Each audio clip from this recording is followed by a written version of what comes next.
I'm Dr. Bob Onder, Congressman from Missouri's 3rd District. It was another wild week in Washington. On Tuesday, President Trump made a historic address to a joint session of Congress. It was not a speech for the mainstream media. It was a speech for the American people. President Trump's address highlighted the achievements of his first 43 days in office, alongside the work of congressional Republicans. Just imagine what the next 1,400 days will bring. As the president highlighted win after win, the Democrats' embarrassing behavior made them look even further out of touch. And the polls reflect that. According to a CBS News poll, 76% of people approved of the president's speech. But while his speech was a big hit with the American people, congressional Democrats sat stone-faced and refused to stand or even politely clap. They held up signs and interrupted the speech. One member even threateningly waved a cane and had to be escorted out. Now, I don't know about you, but I find refusing to stand for childhood cancer survivors, families of murdered police officers, and future West Point cadets unacceptable. The only thing Democrats clapped for was more money for the bloody and expensive war in Ukraine.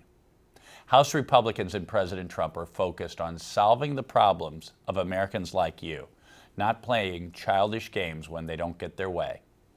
One important issue highlighted in President Trump's speech is the practice of teaching our children harmful propaganda that they might be a different so-called gender than the sex of their birth. As President Trump said Tuesday, no child is born in the wrong body.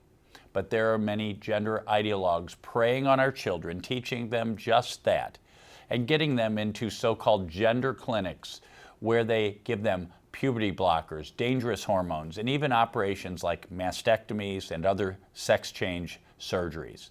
These quacks prey on vulnerable children, often kids with anxiety or depression or autism or victims of abuse. Their behavior is almost cult-like. They encourage kids to break ties with anyone who questions their new so-called gender, including parents and other loved ones. This is truly child abuse.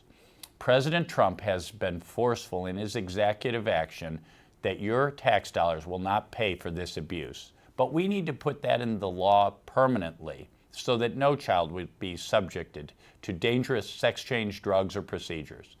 So in a letter to the Centers for Medicare and Medicaid Services, CMS, Acting Director Stephanie Carlton, I'm leading the charge in demanding long-term solutions to this dire problem. We need to once and for all ban the chemical castration and mutilation of our vulnerable children. In other exciting news, earlier this week I was proud to introduce my first bill to the 119th Congress, the Timely Departure Act.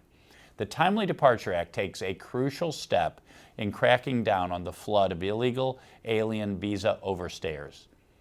In January, one such illegal alien committed sexual assault on 2 women in my district, in my home county. This legislation would require visa bonds of between $5,000 and $50,000, which would be forfeited if the alien ignores and overstays his visa departure date.